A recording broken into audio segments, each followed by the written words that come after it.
Banyak yang minta seperti itu. Yang harus diketahui yang pertama adalah bagi siapapun yang diuji Allah dengan kejandaan, ketahuilah orang janda itu dia punya pengalaman dalam urusan yang sangat pribadi. Maka himbauan bukan sekedar himbauan biasa yang harus ditakuti oleh siapapun, khususnya para janda dan para duda, adalah kehinaan zina.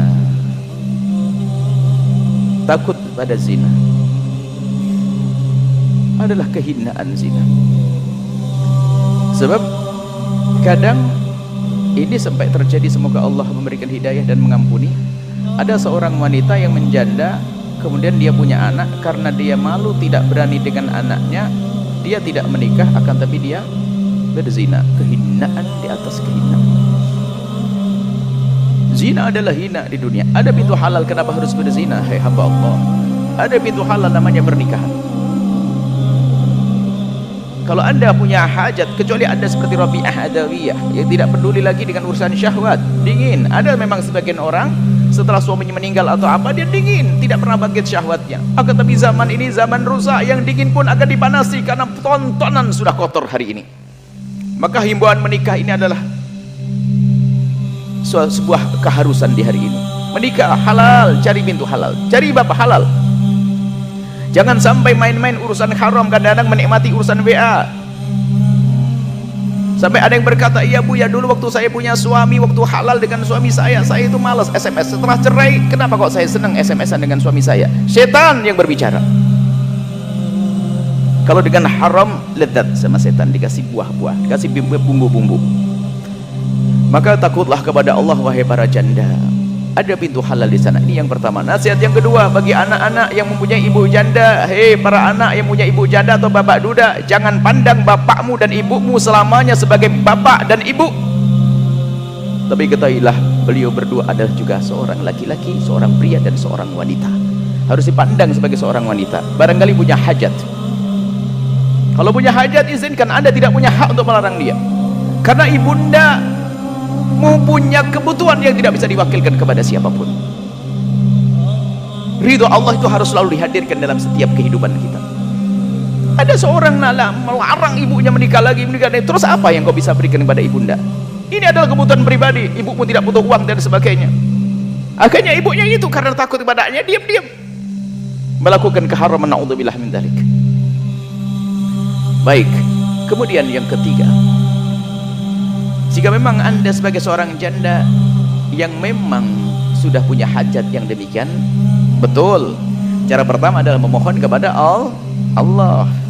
Setelah memohon kepada Allah, ada usaha dong. Tapi usahanya usaha yang baik dong, bukan dengan pacaran.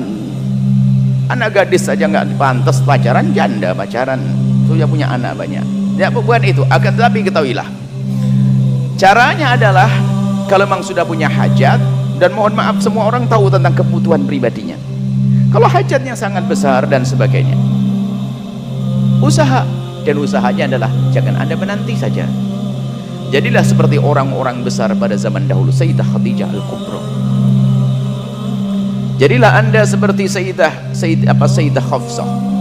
Wahai para orang tua yang punya anak janda, jadilah anda Umar bin Khattab. Apa yang dilakukan Sayyidah Khadijah Al-Kubra? Beliau tahu beliau adalah seorang janda yang umurnya jauh di atas baginda Nabi. Akan tapi beliau adalah punya iman waktu itu. Biarpun hidup pada masa jahiliyah, tapi Sayyidah Khadijah termasuk orang yang terjaga. Tidak ternodai kehidupannya dengan penyembahan kepada berhala. Masih ada keimanan, percaya kepada Tuhan Allah. Lah dia yakin bahasanya jodoh tak akan lari kemana. Namanya nasib baik kan bisa saja Allah berikan kepada siapa saja. Maka ini cerdasnya Sayyidah Khadijah Al-Kubra. Nah, anda janda, jadilah anda Khadijah. Lalu Sayyidah Khadijah melihat Rasulullah yang sangat masyhur dengan kejujurannya. Anggap saja anda ini janda wanita karir kayak Sayyidah Khadijah Al-Kubra. Tapi jangan serta-merta anda langsung datang ke laki-laki tersebut, ya, rendah anda. Jadilah Khadijah. Gimana Khadijah? Pengen tahu gimana kinerjanya Muhammad ini. Diutuslah Maisarah, daganglah kau dengan Muhammad, ajak berdagang. Ini wanita karir hebat, nggak perlu WA-an, nggak perlu SMS-an, bisa melihat dari jauh. Nabi Muhammad pergi ke Syam, setelah itu pulang pembantunya Khadijah bercerita, istimewa. Nggak perlu komunikasi. Kalau ngomong bisa, tapi tidak perlu komunikasi. Komunikasi langsung kepada Allah. Nggak perlu komunikasi Sayyidah Khadijah Al-Kubra. Nggak perlu. Orang lain gimana Maisarah, kabarnya gimana? Jujur banget. Terus dia berkah. Terus tutur katanya lembut. Terus semua pembeli senang semua. Terus mantap. Kemudian Sayyidah Khadijah bersepakat dengan keluarganya untuk datang kepada keluarga baginda Nabi. Nasib baik. Siapa yang menduga Sayyidah Khadijah akan dapat Rasulullah? Setelah itu ternyata baginda Nabi pun tidak. Baginda Nabi SAW ternyata dengan keluarga menerima kisah itu, menerima semuanya. Setelah itu menikah. Wanita Arab menangis semuanya. Semua pada berkata, kenapa aku tidak jadi Khadijah? Caranya ya, ini himbauan kepada janda. Anda boleh mencari. Anda bisa melihat seorang laki-laki baik, Anda minta tolong kepada seorang alim ustadz, bisa enggak laki-laki itu dengan saya? Tak tahunya ditolak. Ya, ada kisah ditolak supaya Anda tidak terlalu kecewa. Sayyidina Umar bin Khattab, ayo, karena mencari kebaikan itu harus, jangan seperti orang putus asa. Yang penting laki-laki. Ini kok perempuan rendah banget. Cari yang baik dong, ahli sholat, ahli ibadah, yang benar. Manusia sejagat kok jadi dunia kok seperti seluas daun kelor. Itu hatimu yang sakit gara-gara jatuh cinta itu. Gula Jawa rasa coklat. Kalau ndak dia nggak mau, ini kan bodoh banget. Pilihanmu luas. Makanya kaidah yang pernah selalu kami hadirkan, bangun cinta di atas pernikahan. Jangan membangun pernikahan di atas cinta, akan Anda akan menjadi petualang cinta yang tidak ada ujungnya. Baik, Sayyidina Umar bin Khattab kisah punya janda, anak janda namanya Sayyidah Khafsah. Datang ke Abu Bakar, paling cari menantu jangan tanggung-tanggung, cari yang paling istimewa dong, kan gitu ya.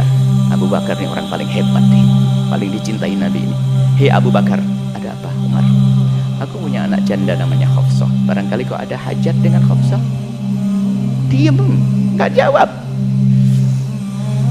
Harus ngerti ya Anda, kalau orangnya diem berarti ditolak. Nggak usah tanya apa sebabnya, kenapa tidak diterima. Wah, ini Anda sakit nanti kalau dengar jawabannya. Ini ada laki-laki datang ke kami, Bu, ya saya ditolak, apa alasannya kok nggak ngasih tahu sama saya? Kalau dikasih tahu kau nangis. Nggak usah pengen tahu, kalau sudah diam berarti ditolak. Lalu datang kepada Utsman bin Affan, tingkat yang kedua, orang paling hebat. Iya Utsman, apa sahabatku Umar, kau tahu aku punya anak janda namanya Khafsah, barang kalau ada hajat. Diam juga lah. Sampai dikatakan dalam riwayat itu Umar sakit hati, manusiawi, ngadu kepada Rasulullah, ya Rasulullah, aku punya anak dan itu tanggung jawabku.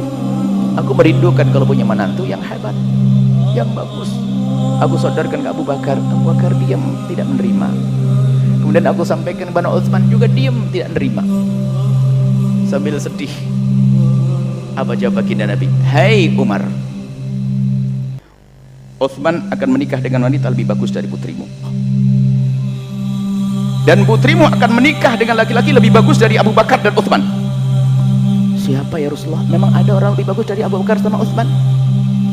Yang menikahi putrimu adalah aku sendiri. Tidak diduga-duga. Sallu ala Sayyidina Muhammad. Niat baik, makanya jangan kalau cari jodoh gantungkan ke dia. Kalau nggak dia nggak bisa, enggak, disiapkan oleh Allah di belakang lebih hebat lagi. Tenang saja, podo ora kelongi, itu saja. Sama-sama utuhnya kok pusing. Gara-gara dilamar stres minum baygon. Tranquila. Jadi Anda jadi wanita mulia, Anda boleh bukan menawarkan, hei aku, engkau mau padaku, enggak usah gitu, itu rendah. Melalui seseorang yang berwibawa. Kadang-kadang begini, ini kaidah, jika laki-laki itu baik, nggak pernah berpikir tentang wanita. Dengan niat baik Anda, dia nggak pernah berpikir, kecuali langsung Anda, ya sudahlah. Akhirnya jangan dianggap semua laki-laki sama, kan begitu. Ada laki-laki yang memang dalam hidupnya dia kosong, nggak pernah berpikir tentang wanita. Mungkin setelah istrinya meninggal atau apa, dia berpikir tenang dulu ya Allah. Tak taunya Anda datang melalui orang soleh. Nggak kelihatan Anda, kalau ngeliat Anda mungkin langsung udah diterima kayaknya. Karena orang soleh ini berarti dia dekat orang baik, masya Allah. Kiai, di mana orangnya Kiai? Ada di sana. Saya pasrah deh dengan Kiai. Dapat Anda. Caranya yang jangan SMS-an BN. Jangan menikmati ketahuilah setan itu menghiasi. Dengan yang haram telepon saja deg-degan, tapi dengan suaminya pun kadang apa? Tidak punya semangat untuk telepon. Alhamdulillah. Baik, selesai ya. Anda jawabannya panjang karena itu penting ilmu disampaikan ya. Nah, semuanya. Ingat yang pertama tadi, doanya terus ya. Doanya terus. Terhormat. Terhormat, doanya terus. Kemudian usaha. Usaha yang baik, yang terhormat, jangan jadi perempuan murahan. Baik. Semoga Allah memberikan kepada yang punya hajat untuk punya pasangan, Allah berikan pasangan yang istimewa. Pasangan dunia akhirat. Wallahu a'lam bishawab.